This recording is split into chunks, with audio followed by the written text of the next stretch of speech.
La vigilancia epidemiológica es necesaria para contener focos que impidan la expansión.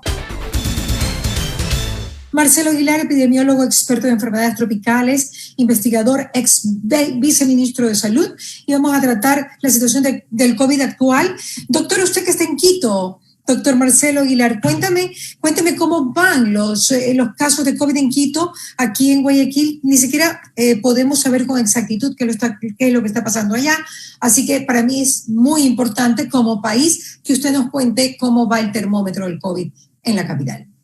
Mariela, buenos días. Siempre un privilegio estar en su medio con su distinguida audiencia. Gracias, doctor.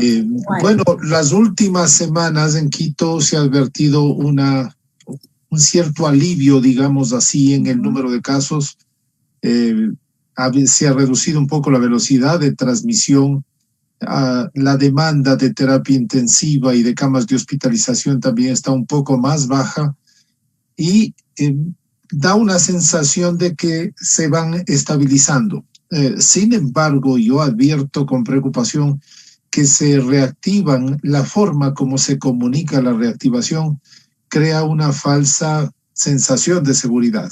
Parece que ya pasó el susto, que ya pasaron los problemas, pero no es así.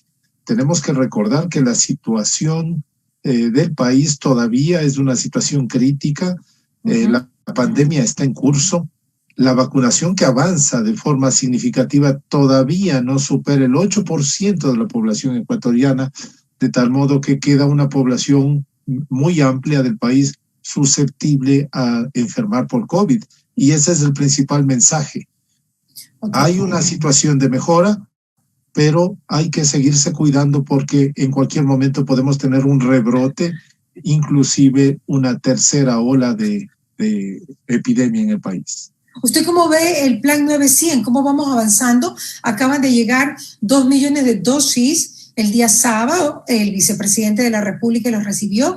Y obviamente también queremos saber qué le parece a usted, cómo van avanzando, porque esta semana van entre 54 y 48 los que van a ser vacunados. O sea, ya se concreta más el margen de edad, lo que es beneficioso para saber exactamente cuándo te toca y que vaya más gente sin que haya este tipo de problemas de que la gente no va, ¿no? De ausentismo. Ciertamente, Mariela, yo creo que... Preguntas en una, perdóneme, doctor. No se preocupe. Okay. Vamos a desmadejarlas. Okay. Yo creo que hay noticias muy positivas respecto al plan de vacunación. La primera cuestión es que es un plan visible con un nivel operativo importante. Ha habido una convocatoria público-privada, principalmente para la gestión de vacunas, y creo que para el mes de julio tener 8 millones de dosis, 2 millones de Pfizer y 6 millones de Sinovac, yo creo que es una excelente noticia y creo que es el momento en el que inicia realmente la vacunación masiva a todo el país. Así es. Esto de ampliar ya hacia edades menores también amplía la población. Hay gente, es más numeroso el grupo que se va a vacunar. Y uno de los rasgos y uno de los elementos que vamos a ver es que se requiere un enorme esfuerzo logístico. Tendrán que vacunar aproximadamente a 200,000 personas diarias. Esto implica un esfuerzo logístico y se ha convocado también a empresas, a instituciones más allá del Ministerio de Salud para que puedan ampliar la oferta de la vacunación. El otro aspecto que hay que tocar es que se requiere una respuesta importante de la población que se vacune, porque hemos visto algunas actitudes raras después de todo lo que hemos pasado en el país, después de toda la mortalidad que hemos tenido, del impacto tremendo.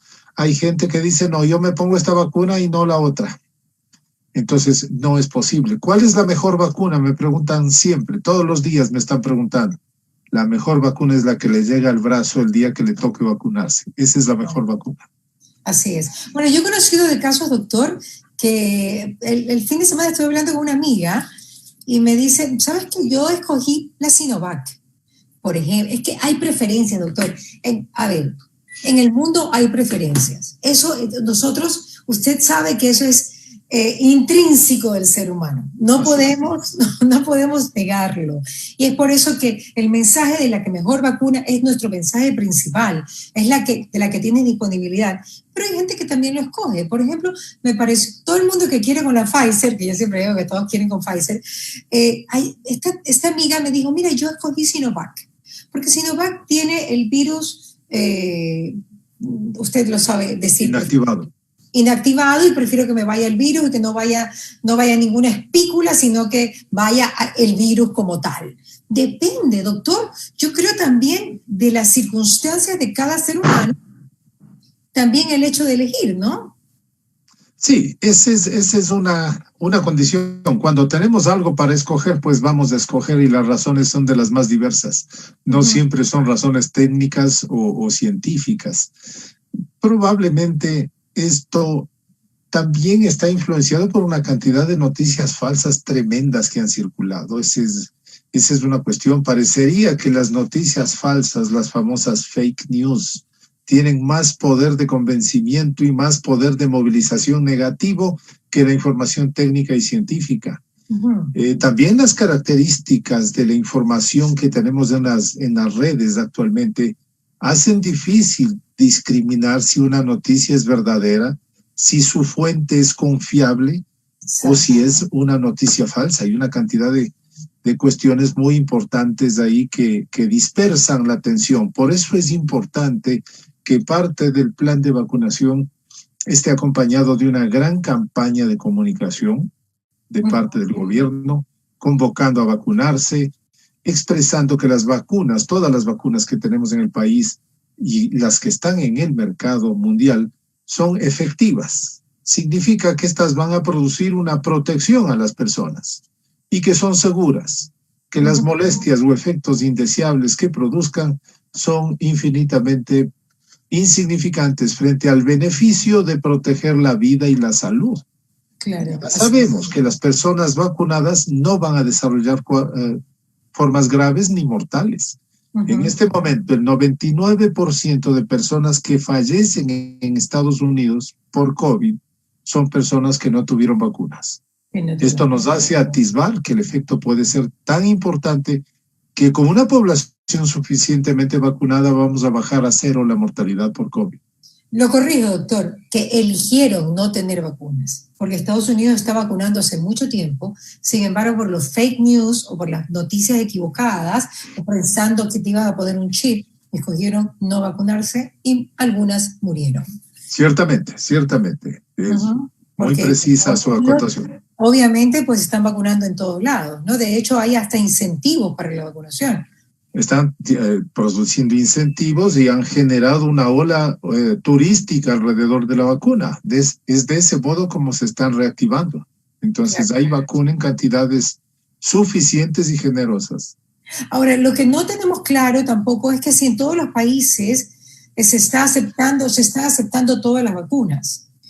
¿Me explico? Porque hay ciertos países que pues no toman a las vacunas de ciertos lugares del mundo como vacunas que tienen suficientes estudios o no tienen estudios de ese país, por ejemplo. Usted sabe que existe la FDA y la OMS. En Europa tienen su OMS y su FDA. En Asia igual. O sea, en Oceanía igual. ¿Me explico? Existe ciertamente, Mariela, una geopolítica alrededor de las vacunas. Son los bloques políticos, los bloques económicos los que manejan. Vamos a usar la vacuna rusa, vamos a usar la vacuna china y nada más. Pero también los otros países, los países occidentales también cierran esa posibilidad. Algunos de los países productores tienen solamente vacunas producidas en su territorio o producidas por sus socios. Entonces hay una... Johnson, Pfizer y Moderna. Exactamente, esas son las que está manejando Occidente. Pero eso no quiere decir que estas vacunas sean mejores que las otras. Las vacunas que están en el mercado y las que van saliendo, incluso CanSino, son vacunas que tienen ya las poblaciones de los virus, incluso con las variantes, han sido perfeccionadas. Son vacunas de excelente calidad y lo importante es disponer vacuna garantizar el derecho de las personas a ser vacunadas contra la COVID en una pandemia. Esa es una cuestión fundamental, y tener los mecanismos de comunicación y de logística adecuados para llegar a cubrir al menos 70% de la población de un país, y con eso pues estaremos creando nuevas condiciones y mejores condiciones. Ahora, usted que es especialista en epidemias, doctor, ¿cómo ve las variantes en relación al aumento de COVID y el hecho de no poderlo frenar y que esto se extienda por más tiempo? Siempre son una preocupación las variantes. Lo que sucede es que los virus, por su propia naturaleza, siempre están cambiando. Cada persona hace una suerte de filtro biológico y va a seleccionar algunas poblaciones de virus. Y cuando circulan en miles y millones de personas, se van diferenciando estas poblaciones.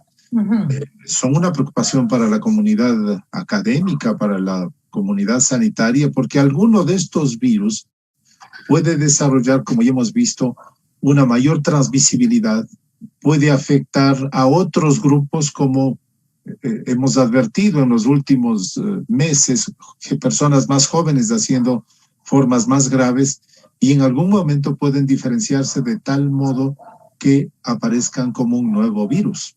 Esas son preocupaciones reales. Ahora mismo la variante Delta, que se originó en la India, hace un año, está ya causando casi el 77% de todas las infecciones en el Reino Unido. Ya está en Estados Unidos y está en América Latina, y hay que vigilarlos. Esta es una razón más por la que hay que buscar una vacunación lo más rápidamente posible. Mientras más población tengamos vacunada y protegida, vamos a tener menos chance que el virus o estas nuevas variantes de poblaciones circulen y se difundan ampliamente. Ese es el otro efecto de la vacuna, bloquea la transmisión. Exactamente. Ahora, doctor, ¿por qué hay ciertos países que crean variantes? Brasil, África, Inglaterra, no hablemos de Wuhan, no hablemos de China, que fueron los que, de donde salió, India. ¿Por qué hay ciertos países que crean variantes? Son algunas condiciones especialmente demográficas. Estos países que son muy populosos, mucha gente, millones de casos ocurriendo, miles de casos ocurriendo diariamente. Con mucha gente viniendo de muchos lados, como Inglaterra, ¿no? Exactamente, esos países muy cosmopolitas que tienen una movilidad de poblaciones de todo el mundo. Son ciertas condiciones que van a generar esa probabilidad, pero son los países más populosos que tienen. Pero recordemos también que en la región andina apareció una variante. ¿Una variante andina? ¿Dónde nace? ¿En Perú? Probablemente en Perú. No se puede decir exactamente, pero fue llamada variante andina, que ha circulado en Perú, Chile, y seguramente está circulando en el Ecuador. Esta es una de las condiciones de la naturaleza de los virus, y cuando estamos hablando de estos virus que causan enfermedad, pues tenemos que darles un seguimiento, un monitoreo muy adecuado, una caracterización por biología celular, biología molecular muy precisa, para mirar cómo se comportan tanto en la clínica como en la epidemiología. Solamente para poner un ejemplo, los virus de la influenza están mutando todo el tiempo, tanto así que cada año estos virus son monitoreados y son capturados en el mundo para hacer un solo pool y hacer las vacunas que se hacen cada año. Esa es la naturaleza de los virus. Pero no tienen nombre, ¿no? Los del coronavirus, el COVID-19 tienen hasta cédula, yo creo. Tienen cédula de identidad, tienen mapeo genético. Foto, tienen todo, o sea, les van a celebrar el cumpleaños, o sea, absolutamente todo, o sea, le hace un seguimiento exhaustivo. Así es. Lo cual está bien. Sí, eso está correcto, es correcto, y el Ecuador debiera fortalecer su capacidad en el manejo de esto, porque en la medida que podamos monitorear cómo circulan los virus, también las nuevas poblaciones podemos contener y tomar medidas adicionales. El control de la pandemia implica que la vacunación es el punto más importante, es el pilar del control de la pandemia. Pero además hay que seguir practicando otras medidas de prevención, La vigilancia epidemiológica es importante para poder contener. Si es que llegó una nueva cepa, hay que contener lo más rápidamente posible en una zona focalizada. Entonces la vigilancia también tiene que estar activa. Doctor, usted sabe que el cerco epidemiológico se da poquísimo, no se puede, porque es complicado. Es una de las actividades que el país aprendió poco. Durante la pandemia, yo creo que hay dos actividades que fueron deficientes, tremendamente deficientes. El cerco epidemiológico, que hace vigilancia y contención, y el otro, el de comunicación. El de comunicación fue realmente malo. Información contradictoria, información inapropiada, inoportuna. Sí, vamos a reactivarnos, vamos a volver a clase, pero vamos a ver primero los datos epidemiológicos. No ha habido una lógica de comunicación de riesgo adecuada.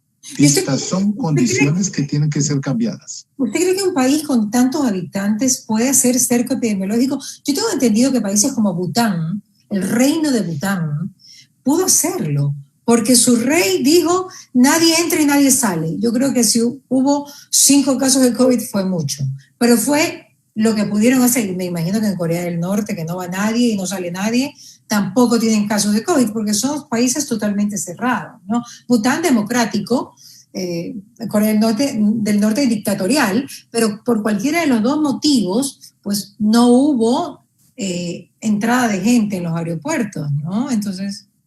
Sí, los sistemas de gobierno han influenciado mucho en la posibilidad de aplicar ciertas medidas. Pero para otros países es imposible. Usted me dice Brasil, hacen un cerco. No, Brasil no. Pero mire, hay países como Uruguay, como Costa Rica, que sí han tenido casos de COVID. Igual tienen pocos habitantes, doctor.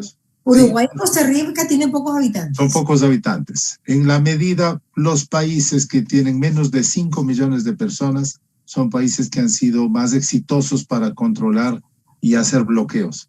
Los países muy populosos, de cosmopolitas, con gran movilidad, tienen pocas posibilidades de hacerlo. Así es. Complicadísimo. Sin embargo, hay que insistir, la vigilancia epidemiológica es necesaria para contener focos que impidan la expansión. Entonces, el control de focos es muy importante. ¿Cuál sería para usted una vigilancia epidemiológica efectiva para el Ecuador, por ejemplo? Mire, en Quito habíamos calculado, por ejemplo, que necesitaríamos 2.500 trabajadores sanitarios trabajando en la ciudad. ¿Cómo funciona esto? Se detectan los casos, se diagnostican los casos y los trabajadores comunitarios van a esa zona, identifican, orientan cómo hacer la cuarentena, aíslan a las personas. Y además hay que darles una ayuda. Para que se queden 15 días aislados, hay que darles una ayuda de alimentos, una ayuda social, porque es gente que necesita trabajar. Con 2.500 personas se habrían hecho un número importante de brigadas que podían llegar de forma directa a los barrios y de forma efectiva. Cuando se logra hacer eso, trabajando con la comunidad, informando de forma cierta, con apoyos sociales, pues usted puede mantener un aislamiento de esos casos. Bueno, pero ahora lo van a hacer con brigadas para la vacunación, porque sé que brigadas para vacunación van a ir a los sectores pues menos poblados, los sectores más difíciles de acceso, van a ir a la Amazonía, a los campos. Es algo que también dijo pues el vicepresidente, ¿no? Sí, la vacunación tiene que adaptarse a las diferentes condiciones del país. Hay, incluso en las ciudades, hay ciertas ciudades que tienen zonas inaccesibles por temas de violencia, por temas de toma de grupos irregulares. Hay lugares muy complicados en las ciudades y se necesita entrar con una estrategia adecuada. No es lo mismo vacunar en una ciudad, además, que en zonas dispersas. La Amazonía quizás es la zona más compleja y la que más recursos logísticos exige, porque hay zonas a las que hay que navegar 20 horas, 25 horas por los ríos para llegar. Entonces implica un esfuerzo distinto. Esa es otra de las características de la vacunación. Tiene que adaptarse a cada uno de los escenarios. ¿Y los indígenas no contactados, cómo será que se van a vacunar? Hacer salud con ellos es muy complicado porque ellos están en aislamiento voluntario y la postura que tienen estos pueblos ancestrales es de no contactarse, no usar nada de los recursos que están fuera de su medio, de su comunidad y de su modo de vida. Claro, entonces, pero probablemente por no estar contactados capaz que tampoco se han contagiado. Hubo casos entre los guaraníes y muy tempranamente han sido afectados. De todos modos, las condiciones de vida... travieso que haber salido un ratito y regresado. Salen a las comunidades, algunos de ellos salen, tienen contactos y regresan infectados. De todos modos, el modo de vida al aire libre, en espacios abiertos, en enormes espacios con poca gente, también se reducen la probabilidad de transmisión de los virus. Pero todavía no se comprobó, doctor, si las mascotas son transmisores del virus del COVID-19. No, eso no tiene ninguna base hasta el momento. No tiene, ¿no? No tiene ninguna base. Ha sido mucha especulación. Lo que podría ocurrir en determinado momento es que si una persona tose y estornuda que esté infectado, el pelo del animal podría contener el virus por algunas horas, pero eso no significa que sean portadores o transmisores de los virus. Esto no se comprobó. Ni con la saliva de ellos, ¿no? Absolutamente. No. No está comprobado. Estos coronavirus ahora tienen una capacidad de infección humana, se han adaptado al huésped humano de una forma extraordinaria. Ahora son virus de humanos.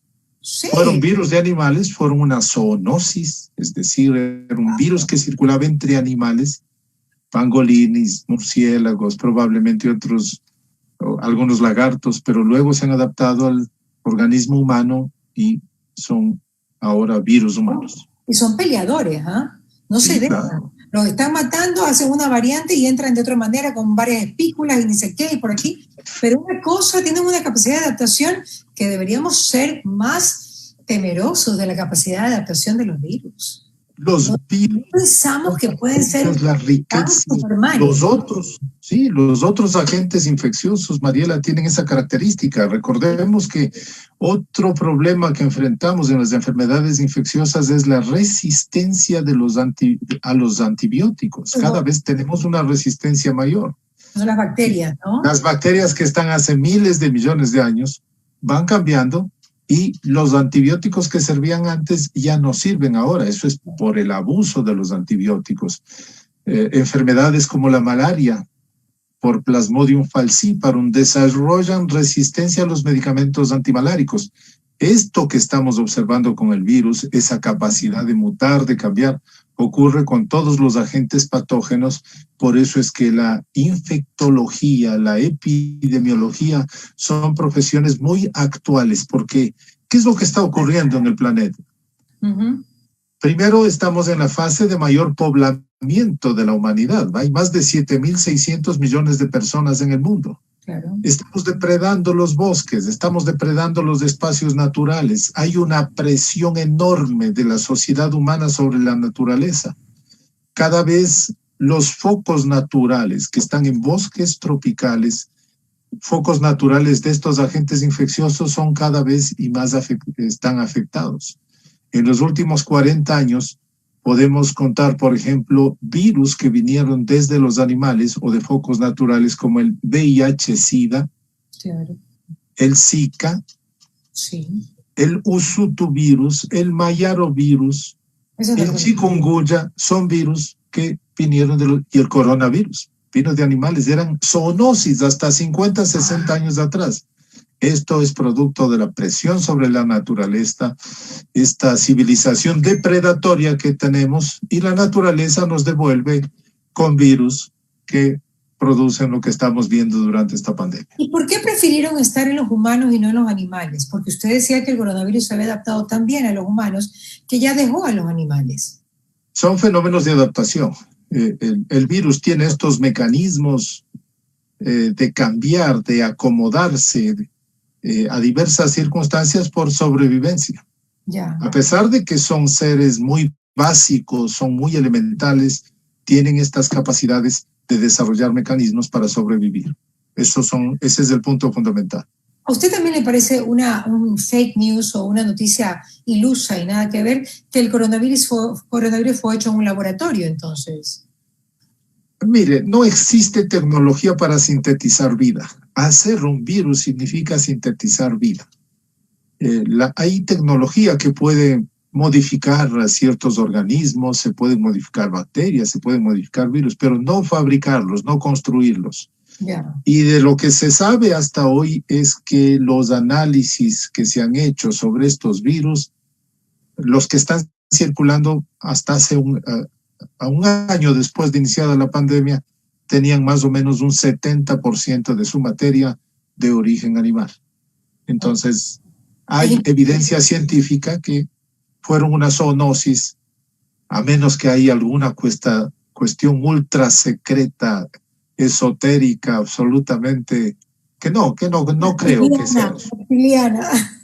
Imagínese, claro. Alguna cosa de esas que no creo. Todo parece indicar con la evidencia científica disponible que son de origen animal y que se adaptaron al huésped humano.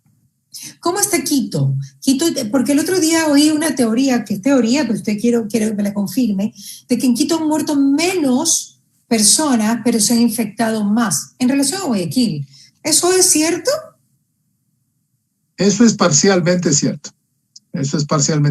Quito hizo un esfuerzo durante un periodo importante de búsqueda mucho mayor que el resto del país.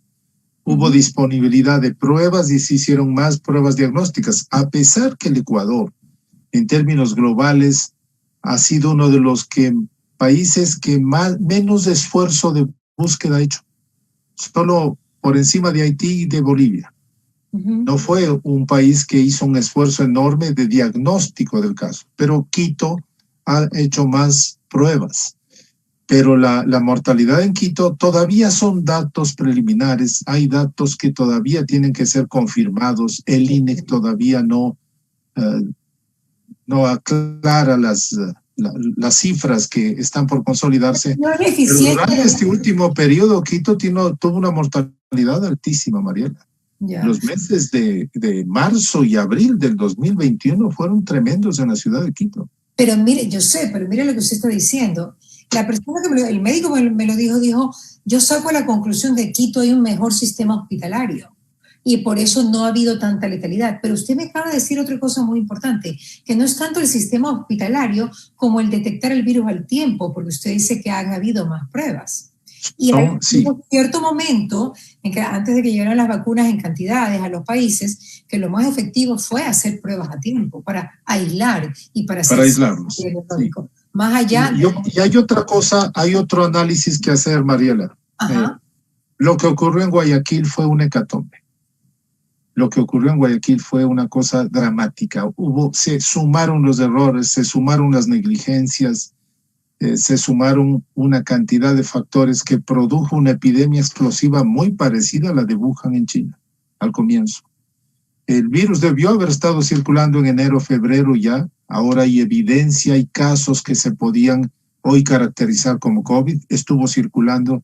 No hubo ningún sistema de contención, no hubo una preparación sanitaria, no hubo una preparación de medidas sociales que contuvieran a Guayaquil. En los meses de marzo y abril fue brutal. Hasta 300.000 muertes diarias dicen que se llegaron a... Murieron 12.000 personas en 3 semanas, Mariela. 12.000 personas en 3 semanas. Esos son datos consolidados. Más, que muchísimo más. Estamos hablando de otra, bueno, no lo sé con certeza, no podría decirlo, ¿no? Pero son los datos, sí. Los datos del INEC, los datos oficiales dicen eso, pero yo creo que habrá que hacer algunas investigaciones. Hay que aclarar. Esa es una cuestión que no se puede quedar en el olvido. Guayaquil tiene que... Fue tan dramático.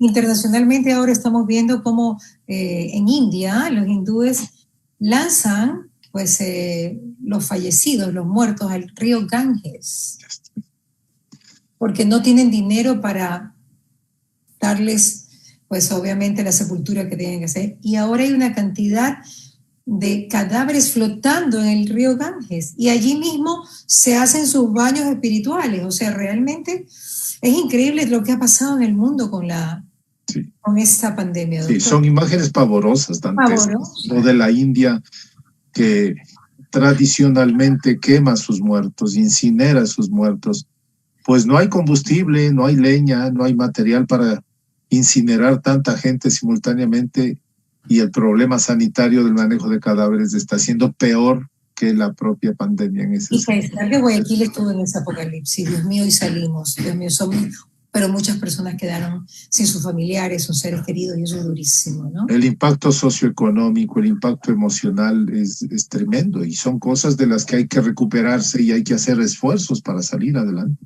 Esta sí es la última pregunta, doctor. En la cadena alimenticia, que vemos que ha sido uno de los problemas por los que estos virus se han ido al ser humano, nosotros vamos ganando territorio en lugares que son de ellos, y obviamente pues habrá contacto entre animales y seres humanos. ¿Cuál es el animal que usted cree que nosotros no deberíamos consumir para que esta cadena alimenticia no sea complicada? Aquí no estamos acostumbrados a consumir murciélagos, pangolines, ese tipo de cosas, porque sabemos que en el año 60, pues el comunismo en China les dijo coman de todo porque se van a morir de hambre. Y no es porque les gustó, sino porque se morían de hambre que empezaron a comer cucarachas, hormigas, reptiles y todo, porque el gobierno comunista de esa época no estaba abierto al mundo, no era neoliberal, entonces hubo el problema de que tenían que consumir lo que había, sobre todo en la China profunda. Y usted sabe que ese ha sido el problema. Acá en el Ecuador, ¿qué no deberíamos consumir para no contagiarnos? Hay algunos animales. En principio hay que consumir aquellos animales que fueron criados para alimentación. Animales de granja, animales de criadero. Esos son los animales más seguros. En algunos pueblos del Ecuador, en la Amazonía, en la zona tropical, en la zona de bosques, se consumen algunos animales que pueden ser portadores de parásitos. El primero de la costa que hay que evitar son el caracol africano. Claro. Está en todos lados. Está en todos lados. Ese lo trajeron aquí para algo, para el criadero de algo, se escaparon y ahora están en todos lados. Son depredadores. Exacto. Claro, ese tiene un parásito. Es un Angiostrongylus que produce meningitis y casos mortales. Oh my God. Y casos gravísimos. Pero pilas. Los armadillos, por ejemplo, los armadillos y ciertas... tienen distintos nombres. El nombre científico es Didelphis. Les llaman raposas, pero son Didelphis. Estos pueden contener parásitos de T. cruzi, que producen la enfermedad de Chagas. Pueden tener leishmanias. Y en la Amazonía hay una cantidad de otros animales que pueden ser portadores de otros agentes infecciosos que aún no se conocen.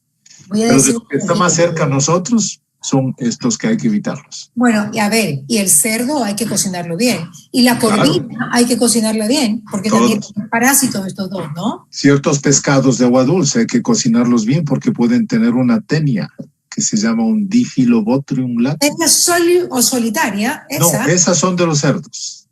La tenia sol. Ok. De los cerdos y de las vacas la saginata. Bueno, como usted abre, Mariela, el mundo de los parásitos y de las enfermedades infecciosas es inmenso, ha acompañado a la humanidad y nos va a seguir acompañando.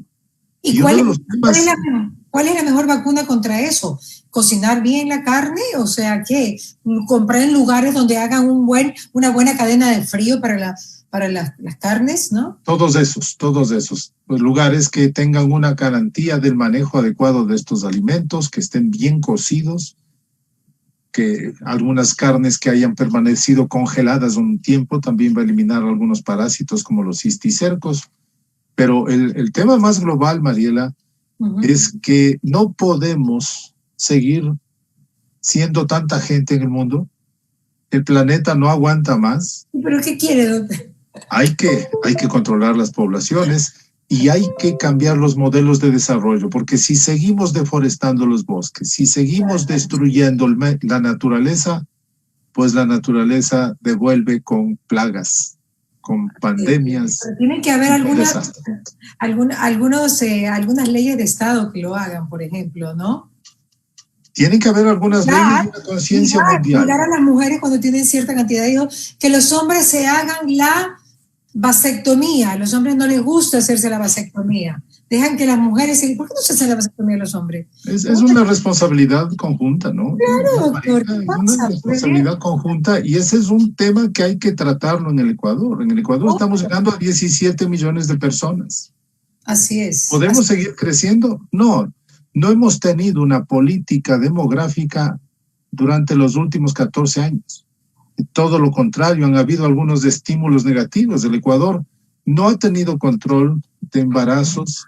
Es uno de los países con embarazo adolescente más alto de toda la región. Estamos apenas menos peor que Haití. Eso no puede seguir. El aborto no es la solución. No, desde luego que no. No es la solución. A esta altura de la vida, con todos los métodos anticonceptivos que tenemos. Por favor, Dios mío, señores, por favor. Es acceso al servicio de salud, es educación, es formación. Y hay que evitar. Claro, sí. Claro. Otra cosa son violaciones, ¿no? Ese es otro tema a tratar puntual, ¿no? Tengo que despedirme, doctor, increíble, se nos fue el tiempo. Voy a decir una herejía para finalizar. ¿El cuy tiene alguna enfermedad que pueda ser transmisible para el ser humano? ¿Usted recomienda comer cuy? Sí, en condiciones normales no hay ningún problema. Okay. En casos excepcionales, los cuyes pueden infectarse con una bacteria que se llama Pasteurella pestis. Ajá. Pero son condiciones excepcionales que hay brotes en zonas endémicas. Pero en el Ecuador los cuyes se crían de forma saludable en general y no representan un riesgo para la salud. Al contrario, son una muy buena fuente de proteína. ¿Qué pasa con Mariela? Llegó a ustedes gracias al auspicio de Nature's Garden, Interagua, UTEC, Pharmaton, Maggi, Engistol y Neurexan, VitaFoss, Diners Club, Calipto, Ceviches de la Rumiñahui, Municipio de Guayaquil y Payless.